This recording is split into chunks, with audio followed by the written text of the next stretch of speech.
What is up, everybody? We are back. It's 2018. Had a little bit of a break from the vlog there towards the holiday season.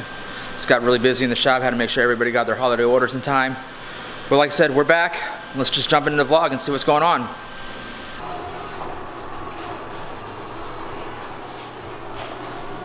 I am working on a wrap, kind of. It's more of a, it's gonna be graphics applied to the race car itself, but same concept. Just trying to see what looks good and what works. Printing some mid-Nebraska land developer logos. Got all different sizes here. Right now it looks like got some medium prints. And it includes their logo, where they're located, and their contact phone number.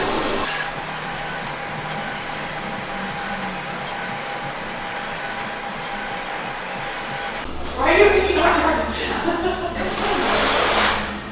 Should have somebody say, "We're back," since we've been gone for so long on vlogs. I'm shipping packages right now. Trying to figure out, I misplaced one. Trying to figure out which one it is. It's this one.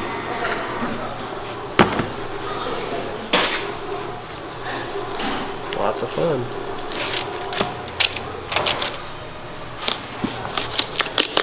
There was nothing in the vlogs about the plotters. It's always printing.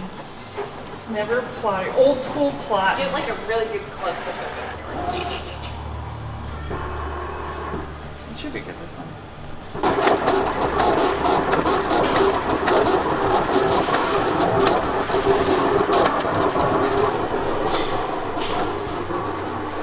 It's cutting. I don't like that. Getting ready for the plotter to be done. This is Graph Tech Garcia, the Graph Tech plotter.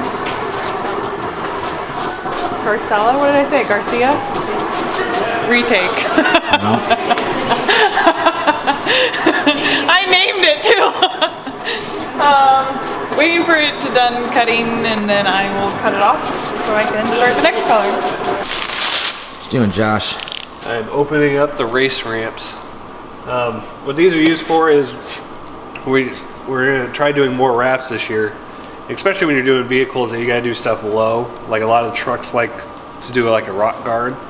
Well, what happens is that we have to actually lay on the ground and work on it. What these do is it allows it to get up high so we can use our wheelie carts, or we can even stand. We can get high enough that we can stand and work on a door.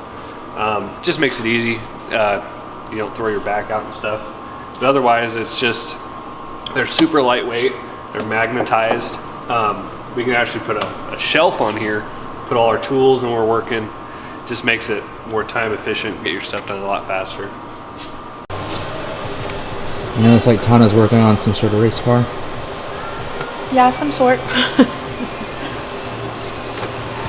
Page card. Today we're using a torch to remove this. This is really handy for people that really know what they're doing with de-installation or removing decals. The big downfall to a torch is if you get it too hot, especially on a white car, it'll leave a burn mark. That is what you don't want. The advantage of a heat gun is, yes, it takes a little longer, but the heat doesn't get as hot as this peaks out. So you can kind of control your heat. Not leaving you, basically leaving you at less of a risk to leave burn marks.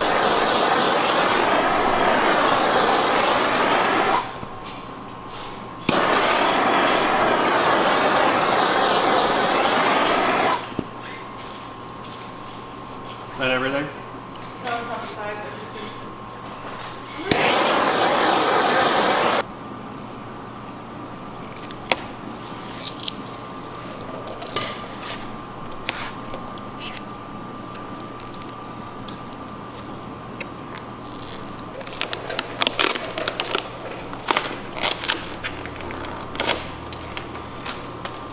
So on this basically refacing of this car, we have to match it exactly the way it looked before, or at least as close as we can get it.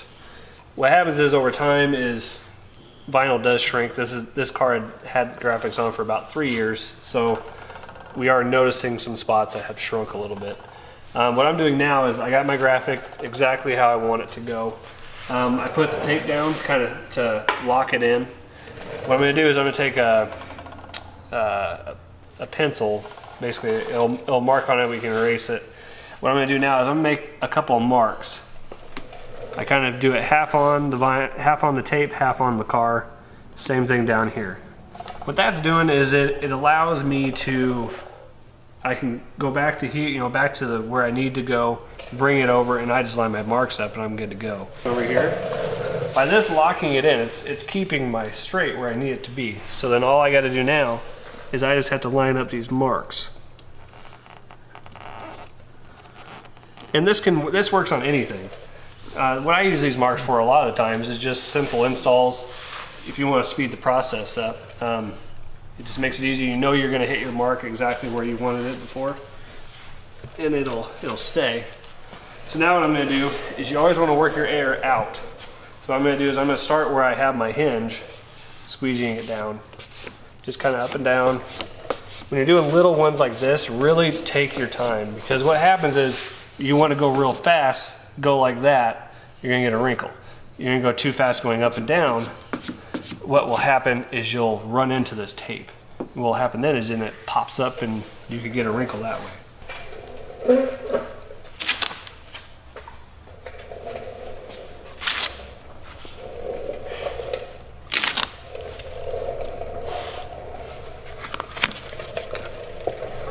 So, first thing you're going to notice in this is one thing we were taught in classes, you look and see where the trouble spots is. It's nice and good up here. See down here, it's getting this nice little bubble. Most people that will install it, they'll just go right through it, get a nice wrinkle into it. You'll see when I come down to it, I still start where my hinge was, working my air out. Because you don't want to work it this way because there's nowhere for the air to go. That creates bubbles and wrinkles. Just kind of follow the line. So you want to take your bigger strokes. Now what I'm going to do, since it's nice in here, about 70 degrees, you can hear it. It comes off pretty easy. What I'll do is I'll kind of hold it up. That way I can push the air out of it easier. Kind of making strokes along it, working my way down.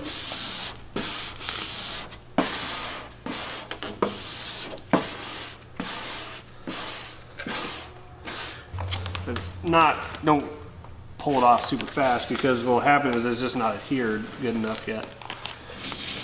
Take your time and make sure it's going to stay.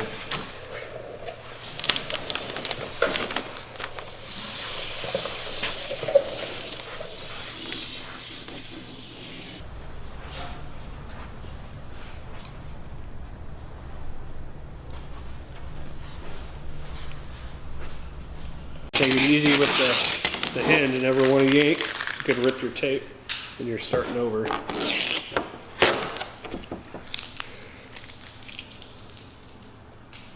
This side's going to be a little trickier. As you can see, we took out the hole, or where the water cleaner sprayers go.